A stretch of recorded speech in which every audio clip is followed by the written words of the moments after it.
എല്ലാവർക്കും സുഖമാണെന്ന് വിശ്വസിക്കുന്നു. ഡെയിലി അപ്ഡേറ്റിലേക്ക് എല്ലാവർക്കും സ്വാഗതം. നാളെ ജൂൺ 21 തുറന്നുള്ള ദിവസങ്ങളിലും നിങ്ങൾ ശ്രദ്ധിക്കേണ്ട വളരെ പ്രധാനപ്പെട്ട കാര്യങ്ങളാണ് ഈ ഒരു വീഡിയോയിൽ വ്യക്തമാക്കുന്നത്. വീഡിയോയുടെ വിശദാംശങ്ങളിലേക്ക് കടക്കുന്നതിന് മുമ്പ് കൂടുതൽ ആളുകളിലേക്ക് ഇൻഫർമേഷൻ എത്താൻ ഷെയർ ചെയ്യുക, ലൈക്ക് ചെയ്യുക. ഫേസ്ബുക്കിലൂടെ കാണുന്ന ആളുകൾ ഫോളോ ചെയ്യുക. വീഡിയോയുടെ വിശദമായ വിവരങ്ങളിലേക്ക് വരാം. ഇമ്പിച്ചി ബാവ ഭവന പുനരുദ്ധാരണ പദ്ധതിയിലേക്കുള്ള അപേക്ഷ ക്ഷണിച്ചു.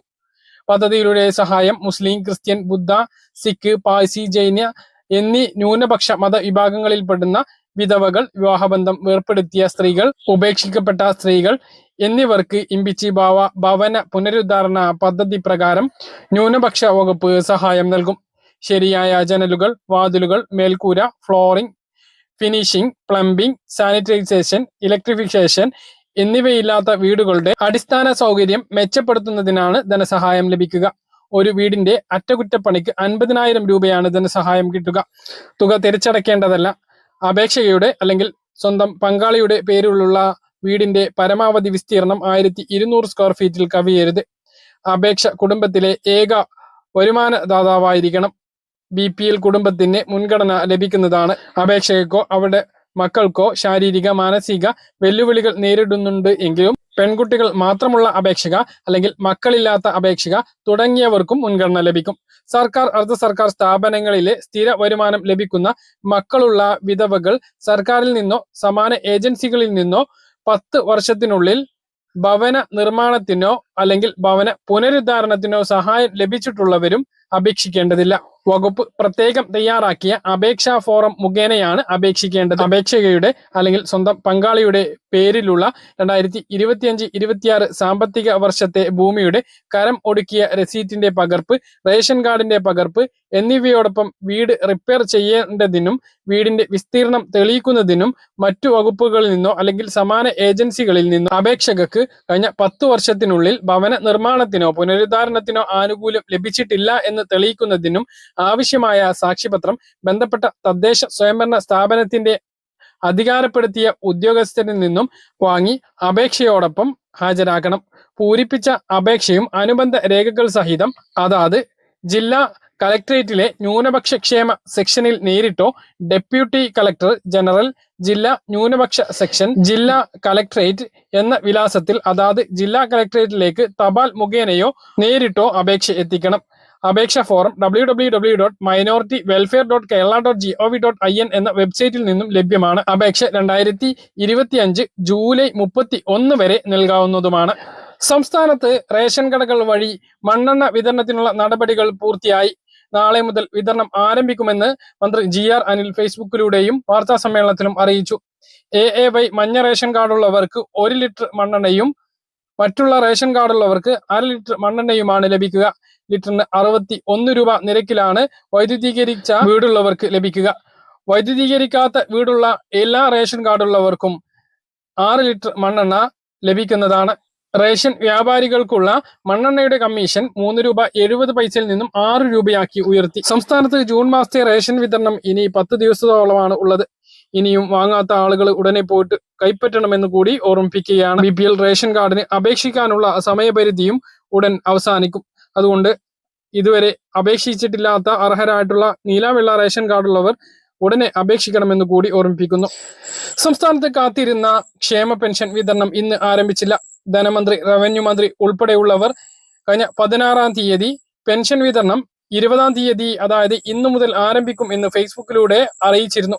ഇതിന്റെ അടിസ്ഥാനത്തിൽ നമ്മളും അറിയിച്ചിരുന്നു. എന്തായാലും പെൻഷൻ വിതരണം ഇന്ന് ആരംഭിച്ചിട്ടില്ല. അതേസമയം ഉദ്യോഗസ്ഥരുമായി നമ്മൾ സംസാരിച്ചപ്പോൾ നാളെ മുതൽ ആരംഭിക്കും എന്നാണ് അറിയിച്ചിട്ടുള്ളത്. അതേസമയം നാളെ വൈകുന്നേരത്തോടു കൂടി തുകയെത്തും. നാളെ വിതരണം ഉണ്ടാകും എന്നാണ് DBTയിൽ നിന്നും ലഭിച്ചിട്ടുള്ള വിവരം. അപ്പോൾ നാളെ വൈകുന്നേരത്തോട് കൂടിയിട്ടേ തുക എത്താൻ സാധ്യതയുള്ളൂ. അപ്പൊ നാളെ എത്താത്ത ആളുകൾക്ക് പിന്നെ ഞായറാഴ്ച തുക എത്താനുള്ള സാധ്യത വളരെ കുറവാണ്. പിന്നീട് തിങ്കളാഴ്ചയായിരിക്കും ലഭിക്കുക. അപ്പൊ നാളെ വൈകുന്നേരത്തോടു കൂടി ഭൂരിഭാഗം ആളുകൾക്കും അക്കൗണ്ടുകളിലേക്ക് എത്തിച്ചേരുന്നതാണ് എന്നുള്ളതാണ് ഏറ്റവും പുതിയ അറിയിപ്പായിട്ട് നിങ്ങളുമായി പങ്കുവെക്കാനുള്ളത്. ആദ്യം DBT സെല്ലുമായിട്ട് സംസാരിച്ച ഫോണിംഗ് സംഭാഷണം ഒന്ന് കേൾക്കുക. നമസ്കാരം, എന്റെ പേര് മുനിയൻ. പിന്നെ ഇന്നു മുതൽ പെൻഷൻ വിതരണം ചെയ്യുന്നുണ്ടോ? നാളെയോ? ഓക്കെ, ശരി, ഓക്കെ. അപ്പോൾ 1600 രൂപ നാളെ മുതൽ വിതരണം ആരംഭിക്കുന്നതാണ്.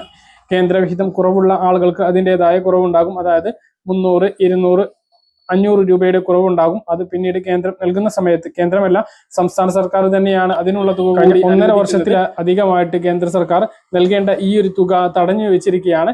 എന്നിട്ടും സംസ്ഥാന സർക്കാരാണ് ആ ഒരു തുക കൂടി അനുവദിച്ച് വിതരണം ചെയ്യുന്നത്. പക്ഷേ സംസ്ഥാന സർക്കാരിന് അത് നേരിട്ട് വിതരണം ചെയ്യാനുള്ള അധികാരം ഇല്ലാത്തത് കൊണ്ടാണ് ആ ഒരു 4-5 ദിവസത്തെ താമസം വരുന്നത്. അപ്പൊ അതിന്റെ വിതരണവും ഉടൻ ഉണ്ടാകും. ക്ഷേമ പെൻഷൻ കയ്യിൽ ചൊവ്വാഴ്ച മുതൽ പ്രതീക്ഷിച്ചാൽ മതി.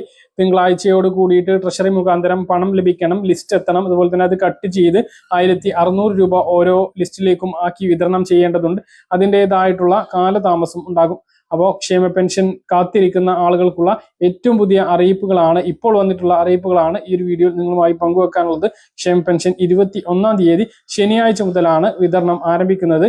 കയ്യിൽ വിതരണം ചൊവ്വാഴ്ച മുതലേ ഉണ്ടാവുകയുള്ളൂ എന്നുള്ളതാണ്. ബുധനാഴ്ച മുതൽ മസ്റ്ററിങ്ങും ആരംഭിക്കുകയാണ്. ആ കാര്യം ആരും മറക്കേണ്ടതില്ല, എല്ലാ ആളുകളും ശ്രദ്ധിക്കേണ്ടതാണ്. ആദ്യം തന്നെ മസ്റ്ററിങ് ചെയ്യാൻ വേണ്ടിയിട്ട് അക്ഷയ കേന്ദ്രങ്ങളിൽ എത്തി മസ്റ്ററിങ് ചെയ്യാൻ വേണ്ടിയിട്ട് ശ്രദ്ധിക്കുക. 2024 ഡിസംബർ 31 മുമ്പ് പെൻഷൻ പാസ്സായിട്ടുള്ളവരെല്ലാം മസ്റ്ററിങ് ചെയ്യേണ്ടതാണ്. ഓഗസ്റ്റ് 24 മസ്റ്ററിങ് പൂർത്തീകരിച്ചിട്ടില്ല എങ്കിൽ പിന്നീട് ഓരോ മാസത്തേത് എത്ര മാസത്തെ ആണോ മസ്റ്ററിങ് പൂർത്തീകരിക്കാൻ വൈകുന്നത് അത്രയും മാസത്തെ പെൻഷൻ നഷ്ടപ്പെടുന്നതാണ്. കഴിഞ്ഞ വർഷം ലക്ഷക്കണക്കിന് ആളുകളുടെ പെൻഷനാണ് ഇങ്ങനെ നഷ്ടപ്പെട്ടത് എന്ന് കൂടി ഓർമ്മിപ്പിക്കുന്നു. പ്രധാനമന്ത്രി കിസാൻ സമ്മാൻ നിധിയുടെ 20ാമത്തെ ഗഡു വിതരണത്തിനുള്ള നടപടികൾ തുടങ്ങി എന്നുള്ള അറിയിപ്പ് വന്നു. ജൂലൈ ആദ്യ വാരത്തിൽ തുക വിതരണം ഉണ്ടാകും എന്നുള്ളതാണ് ഇപ്പോൾ ലഭിക്കുന്ന വിവരങ്ങൾ. അതിനു മുമ്പ് 3 കാര്യങ്ങൾ ഉറപ്പാക്കണമെന്നുള്ളതാണ് കിസാൻ ഗുണഭോക്താക്കൾക്ക് വന്നിട്ടുള്ള ഏറ്റവും പുതിയ നിർദ്ദേശം. PM കിസാൻ KYC നടപടികൾ പൂർത്തീകരിക്കുന്നതിന് വേണ്ടി കർഷകർ ശ്രദ്ധിക്കണം. 19ാമത്തെ ഗഡു വരെ കിട്ടിയിട്ടുള്ള ആളുകൾക്ക് അത് ചെയ്യേണ്ടി വരില്ല. എങ്കിലും സ്റ്റാറ്റസ് പരിശോധിച്ചാൽ ചെയ്യണമോ വേണ്ടയോ എന്ന് കൃത്യമായിട്ട് അറിയാൻ കഴിയും. പ്രധാനമായിട്ടും കഴിഞ്ഞ ഗഡുക്കൾ മുടങ്ങിയിട്ടുള്ള ആളുകളാണ് അത് ചെയ്യേണ്ടത്. PM കിസാൻ വെബ്സൈറ്റിൽ ഫാർമേഴ്സ് കോർണറിൽ ആധാർ നമ്പർ നൽകിക്കൊണ്ട് മുഖം സ്കാൻ ചെയ്ത് സ്വന്തമായി ഇപ്പോൾ KYC നടപടികൾ പൂർത്തീകരിക്കാം എന്നുള്ള അറിയിപ്പും വന്നിട്ടുണ്ട്. ഭൂമി രേഖയുടെ വെരിഫിക്കേഷൻ നടപടികൾ പൂർത്തീകരിക്കണം. അതിന് അടുത്ത കൃഷി ഭവനുമായിട്ടാണ് ബന്ധപ്പെടേണ്ടത്. മറ്റൊന്ന്, bank account national payment corporation of ഇന്ത്യയുമായി ലിങ്ക് ചെയ്തിട്ടുണ്ട് എന്ന് ഉറപ്പുവരുത്തണം. ഇത് മുഖാന്തരം ആധാർ കാർഡ് അടിസ്ഥാനത്തിലാണ് PM കിസാൻ സമ്മാൻ നിധിയുടെ തുക വിതരണം നടക്കുക. അതുകൊണ്ട് തന്നെ NPCIയുമായി ലിങ്ക് ചെയ്യാത്ത അക്കൗണ്ടുകളിലേക്ക് തുക ലഭിക്കില്ല.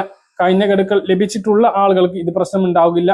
കഴിഞ്ഞ ഗഡുക്കളെല്ലാം മുടങ്ങിപ്പോയിട്ടുള്ള ആളുകൾ ഈ കാര്യം പ്രത്യേകം ശ്രദ്ധിക്കണം. ഈ കാര്യങ്ങളെല്ലാം പൂർത്തിയാക്കിയവർക്ക് മാത്രമേ ആനുകൂല്യം ലഭിക്കുകയുള്ളൂ എന്നും ഗുണഫലം ലഭിക്കുന്നതിന് കതിർ ആപ്ലിക്കേഷൻ മുഖേന രജിസ്റ്റർ ചെയ്യണം എന്നത് നിർബന്ധം ഇല്ല എന്നുള്ളതും ഈ ഔദ്യോഗികമായിട്ടുള്ള പോസ്റ്റിൽ വ്യക്തമാക്കുന്നുണ്ട്.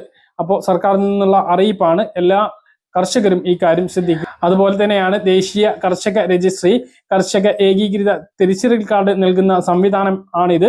അഗ്നിസ്റ്റാർക്ക് കർഷക രജിസ്ട്രേഷൻ നടപടി ഇനിയും പൂർത്തീകരിക്കാത്ത ആളുകൾ ഉടനെ ചെയ്യണം. അത് ജൂലൈ 31 വരെയാണ് അവസരമുള്ളത്. PM കിസാൻ 20ാമത്തെ ഗഡു ഇത് ചെയ്യാത്തത് കൊണ്ട് തടസ്സപ്പെടില്ല എങ്കിലും ഭാവിയിൽ അത്തരം തടസ്സങ്ങൾ ഇല്ലാതിരിക്കാൻ വേണ്ടി രജിസ്ട്രേഷൻ നടപടി പൂർത്തീകരിക്കണം എന്നുള്ളതാണ് ഔദ്യോഗികമായിട്ടുള്ള അറിയിപ്പ് വന്നിട്ടുള്ളത്. PM കിസാൻ ഉൾപ്പെടെ കേന്ദ്ര സംസ്ഥാന കാർഷിക പദ്ധതി ആനുകൂല്യങ്ങൾ തുറന്നും ലഭിക്കുന്നതിന് അടുത്ത കൃഷിഭവൻ സന്ദർശിച്ച് രജിസ്ട്രേഷൻ പൂർത്തീകരിക്കുക. ഇനി കൃഷിഭവനിൽ എത്താൻ കഴിയാത്ത ആളുകൾക്ക് അക്ഷയ ഓൺലൈൻ കേന്ദ്രങ്ങളിൽ നിന്നും CSCകളിൽ നിന്നെല്ലാം ഇത് ചെയ്യാൻ കഴിയുന്നതാണ് എന്നുള്ള അറിയിപ്പും ഇപ്പോൾ ഉണ്ട്. അത് ചെയ്യാൻ വേണ്ടിയിട്ട് എല്ലാ കർഷകരും ചെയ്യുക. ആധാർ കാർഡ്, നികുതി അടച്ച റെസീറ്റ്, ആധാറുമായി ലിങ്ക് ചെയ്തിട്ടുള്ള മൊബൈൽ ഫോൺ എന്നിവയാണ് ഇതിന് രേഖയായിട്ട് വേണ്ടത്. ഇതിനെക്കുറിച്ച് കൂടുതൽ വിവരങ്ങൾക്ക് 1800 425 1661 എന്ന നമ്പറുമായിട്ട് ബന്ധപ്പെടാവുന്നതാണ്. സംസ്ഥാന സർക്കാരിൽ നിന്നുള്ള അറിയിപ്പാണിത്. അപ്പൊ കേന്ദ്ര സർക്കാർ പറഞ്ഞിട്ടുള്ള കാര്യം സംസ്ഥാന സർക്കാരുകൾ മുഖേന നിർബന്ധമായിട്ടും ഇത് നടപ്പിലാക്കുകയാണ്. അപ്പോൾ ഇതിന്റെ ഏറ്റവും പ്രധാനപ്പെട്ട കാര്യങ്ങളാണ് പറഞ്ഞിട്ടുള്ളത്. നേരത്തെ പറഞ്ഞ 3 കാര്യങ്ങൾ ശ്രദ്ധിക്കണം. അത് കഴിഞ്ഞ ഗഡുക്കൾ മുടങ്ങിയിട്ടുള്ളവരാണ് ശ്രദ്ധിക്കേണ്ടത്. അതുപോലെ തന്നെ അഗ്നിസ്റ്റാർക്ക് കർഷക രജിസ്ട്രേഷൻ നടപടിയും പൂർത്തീകരിക്കണം എന്നുള്ളതും ശ്രദ്ധിക്കുക. സംസ്ഥാനത്ത് നിന്ന് സ്വർണ്ണവിലയിൽ വലിയ ഇടിവുണ്ടായി. ഗ്രാമിന് 55 രൂപയും പവന് 440 രൂപയുമാണ് കുറഞ്ഞത്. ഇതോടെ സ്വർണ്ണവില പവന് 73,680 രൂപയായി. പറഞ്ഞ കാര്യങ്ങൾ കൃത്യമായിട്ട് മനസ്സിലാണെന്ന് തരുന്നു. ഇതുപോലെ ഇൻഫർമേഷൻ ലഭിക്കാൻ ചാനൽ സബ്സ്ക്രൈബ് ചെയ്യുക, ബെല്ലൈക്കൻ എനേബിൾ ചെയ്ത് വെക്കുക. മറ്റൊരു വീഡിയോ കാണാം. ബൈ.